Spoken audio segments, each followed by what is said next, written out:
इधर ग्रेटर नोएडा में शंभू बॉर्डर पर विरोध प्रदर्शन कर रहे किसानों के साथ एकजुटता दिखाते हुए 500 से ज्यादा किसान मार्च में शामिल हुए। किसानों ने अंसल गोल चक्कर से ग्रेटर नोएडा के परी चौक तक मार्च निकाला। हमारे सहयोगी गौरव द्विवेदी ने किसानों से बातचीत की है।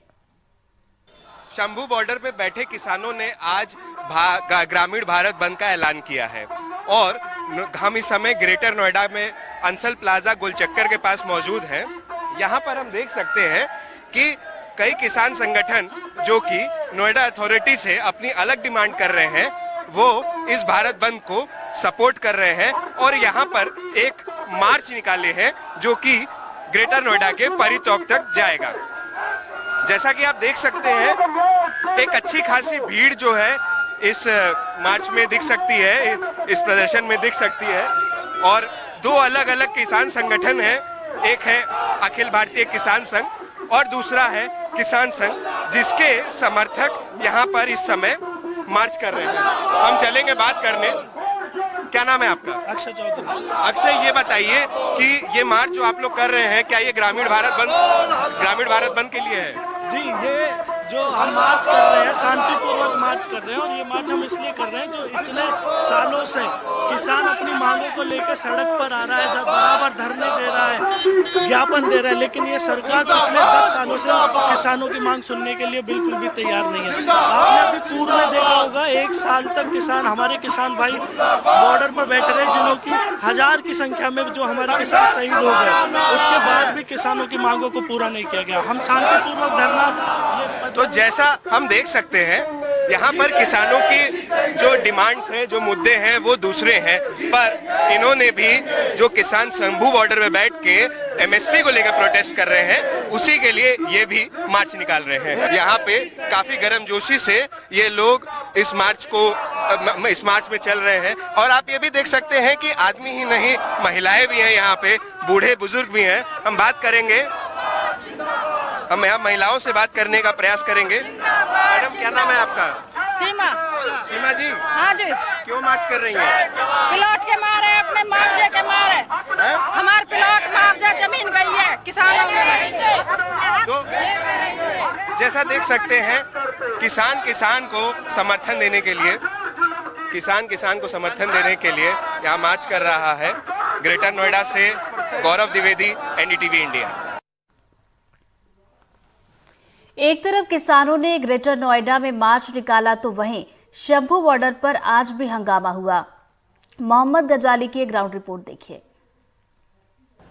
शंभू बॉर्डर पर आज किसानों के आंदोलन का चौथा दिन है और इस बीच एक दुखद खबर यह आ रही है कि 63 साल के एक किसान जो यहां पर धरना और इस प्रदर्शन में शामिल थे, उनकी मौत हो गई है। गुरदासपुर जिले के वो हैं। उनकी याद में आज यहां पर एक प्रार्थना सभा भी की गई और कुछ ही देर में उनका पार्थिव शरीर भी यहां पर लाया जाएगा ताकि लोग उनको श्रद्धांजलि दे सके। लेकिन चौथा दिन आज जो प्रदर्शन का था वो सुबह से तो बहुत शांतमयी रहा, लेकिन दोपहर में जाकर एक घटना हुई जिसके बाद जो है जो सिक्योरिटी फोर्सेज हैं, जो हरियाणा पुलिस के कर्मचारी बॉर्डर की दूसरी तरफ खड़े हैं, उन्होंने आंसू गैस के गोले छोड़े। उनका आरोप था कि इधर से नारेबाजी हुई। इधर के लोग बता रहे हैं कि बिना किसी नारेबाजी के, उधर से बिना किसी प्रोवोकेशन के इनके ऊपर आंसू गैस के गोले छोड़े गए। इस बीच जो है किसान यूनियन के जो नेता सरकार से बातचीत कर रहे हैं, वो रविवार को चौथी राउंड के लिए उनके साथ बैठेंगे, जिसमें केंद्र के 3 मंत्री पहले ही 3 बार इनके साथ बातचीत कर चुके हैं, लेकिन उस बातचीत का कोई नतीजा नहीं निकल रहा है। सरकार के सामने किसान यूनियन के लोग जो हैं वो 12 डिमांड या 12 मांगे लेकर गए हैं, जिसमें से 3-4 मांगे ऐसी हैं जिसमें सरकार की तरफ से कोई ठोस आश्वासन नहीं मिल रहा। जिसमें से पहली मांग यही है कि एमएसपी को एक गारंटी या एक कानून बनाया जाए। दूसरी है कि किसानों के को कर्जा जो है वो माफ किया जाए और साथ ही साथ लखीमपुर खीरी का जो मसला है उसमें भी इंसाफ जल्द से जल्द दिया जाए। इसके अलावा भी कई मसले हैं या कई मांगे हैं, लेकिन किसान यूनियन के लोगों का कहना है कि सरकार की तरफ से टाल मटोल किया जा रहा है। इनका यह भी मानना है कि कई किसान यूनियन के जो लीडर हैं, जो अगुवाई कर रहे हैं इस पूरे मोर्चे की, उनका ट्विटर अकाउंट या सोशल मीडिया अकाउंट बंद किया जा रहा है और दूसरी तरफ से आंसू गैस के गोले भी दागे जा रहे हैं। किसान यूनियन के नेता मानते हैं कि अगर एक तरफ बातचीत हो रही हो तो ये एक नकारात्मक पहलू है सरकार का कि एक तरफ बातचीत भी हो रही है, सोशल मीडिया के अकाउंट्स भी बंद हो रहे हैं और बिना किसी भड़काऊ भाषण के या बिना किसी प्रोवोकेशन के दूसरी तरफ से आंसू गैस के गोले भी छोड़े जा रहे हैं।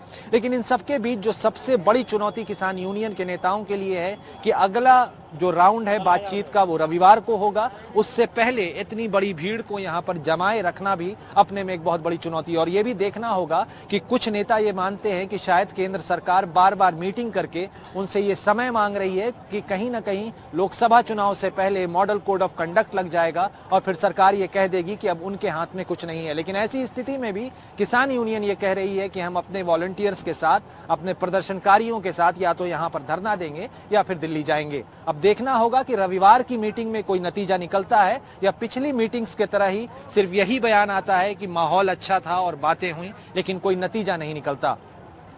चंडीगढ़ से अश्विनी मेहरा के साथ मोहम्मद गजाली, एनडीटीवी इंडिया।